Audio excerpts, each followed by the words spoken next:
Oh, it's BJ Smooth. And this guy. Kaplow. When in the course of human events, it becomes necessary for a battle to commence. Okay, so he's using constitutional language.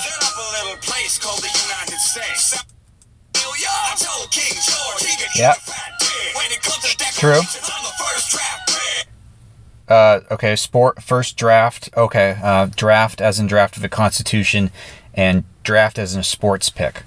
All right, we're shooting them down. We're not letting any of them get past us this time, guys. We're getting every reference this time. Tyrants. Okay, yeah, he fought for liberty. Kings and pirates. Okay. Oh shit.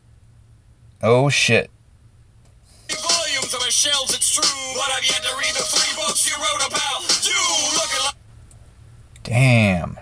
That is pretty narcissistic.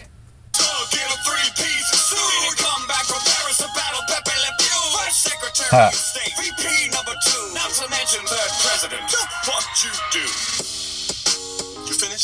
Hold on, guys. We got to prepare ourselves for this guy's verse. Guys, I have a feeling this one's going to be a little bit... We're dealing with a touchy subject here. Let's walk softly like our friend Theodore Roosevelt and carry a big... let's just walk softly, honestly. Okay, there's a minefields ahead.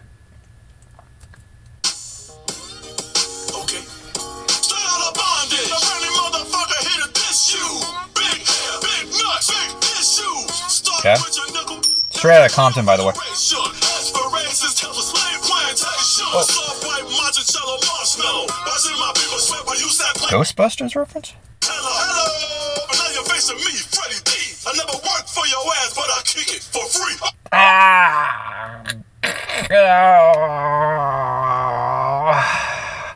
Okay, it's not too bad so far. What do we got next? Come on. There's some things Jefferson could come back with already. I'm worried. Okay, go back. He's on Mount Rushmore. Never been there, by the way. Yeah. Oh, okay, guys. Black people used to be considered 1/5 of a person. And then they constitutionally amended it to make them 3/5. So they kind of had to, it was like a battle by increments. They had to like slowly prove that, no, not just 4, we're 5/5 of a person, guys. That's how hard African Americans had to fight to be recognized in this country. Let's not forget that. What do we got next? I know he whipped him too.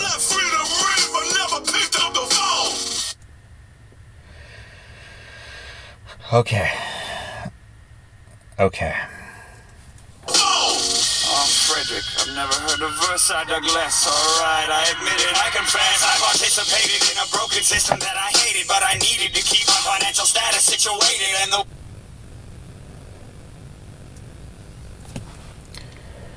Wait, so he's... Words I used were hideous blot to describe the slave trade and the painted half-broad, and I fought... So he uses the term hideous blot. So he's saying, I knew racism was bad and a hideous blot in this country, but I needed to make money?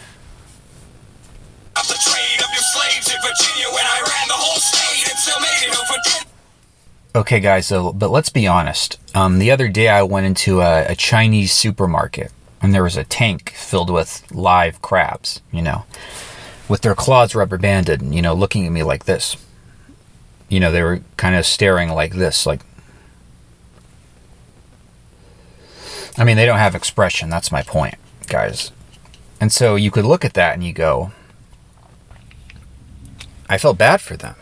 And I realized, and I've realized this more and more as I got older, how can I, with 100% certainty, look at a life form like that and say that it has less of a right to live than I?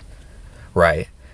Like, take spiders. Like, I never liked spiders. I always hated them. I would kill them on sight.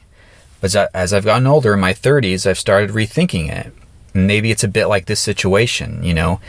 Black people were not considered to be as fully alive, so we could treat them differently. It's like, you know, and like, I've started to save spiders. Like, the other day, I found a spider in my house, and for the first time, I went out of my way to save it. I put it in a jar, and I let it go outside. And then after that, like, 5 more spiders showed up, like, almost immediately, and there was literally one crawling on my leg when I was sleeping, which just never happened. It's like I had a dirtbag roommate who suddenly started inviting all his friends to, you know, smoke weed and play games. It's like, you give them an inch and then they take a mile. It's like that with nature too. You give it an inch, you know.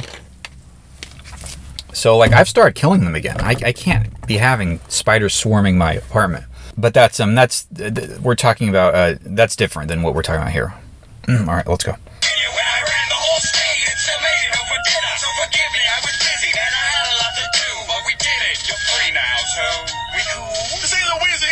I don't know. Ooh, this is getting cringy, guys. This is awkward talking about race. This is like cringe humor. This is like, you know, The Office. BJ Smooth, The Office. About freedom, but you ain't applying shit. So no, we ain't calling your founding absentee father. You had 6 babies with his slave mama and never even bothered to free you when you died on the vote with your life. It's a very important holiday. But what the fuck does it mean to this guy?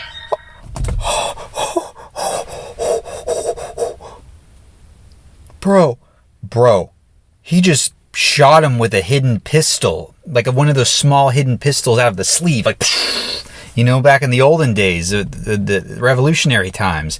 It's like he showed up at a campaign rally, you know. That's how they assassinated the presidents back then. They showed up at the campaign rally, and he's like, "Hello, Mr. President, may I shake your hand, sir?" And then just out of the sleeve, shot him in the neck. Boom, arterial blood spray. Damn, that was cold. Yeah. All right, ride that beat.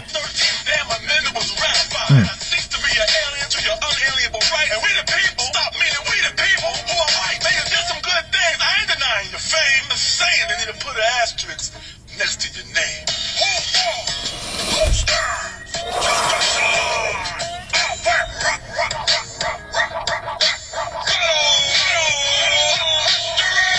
Okay. I like this Revolutionary March beat. It's clever how they did that. Okay, we get. Okay. Now it's time for the intellectual breakdown. Okay, so this is a first in ERB history, guys, where the contestant has complimented the opponent and said, you did some good things, but I'm just saying we need to put an asterisk next to your name. All right? So he's acknowledging that some figures have problematic pasts, but that we shouldn't diminish everything that they've done. It's quite a level-headed view. It's not throwing the baby out with the bathwater, right? What's the term? There's a term for it. It's not the Anakin Skywalker philosophy of, if you're not against me, you're my enemy. Only a Sith deals in absolutes, right? George Lucas said it better than anyone.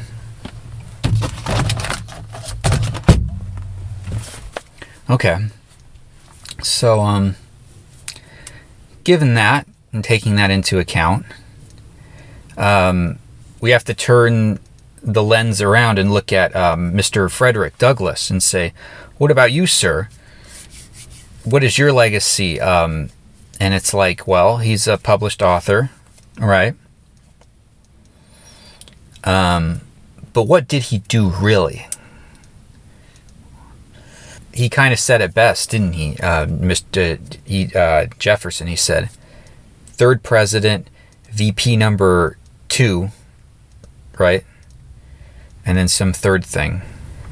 He said something about how his picture is scary.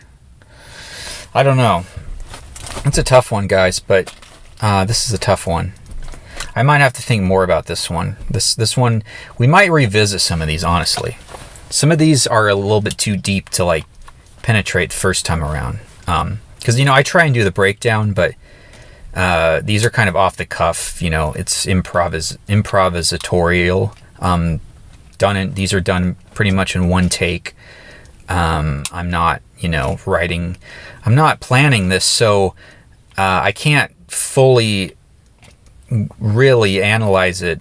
So we might need to swing back around and hit some of these up again. This one feels a little bit like it deserves that because we're dealing with some complex subjects. There's a lot to unpack, right? But there's a conversation that we need to have about this one. I want to make sure we have the conversation. But guys, I thought this was, in terms of a rap, it was fire. It was lit. And I can't wait for the next one. Let's go.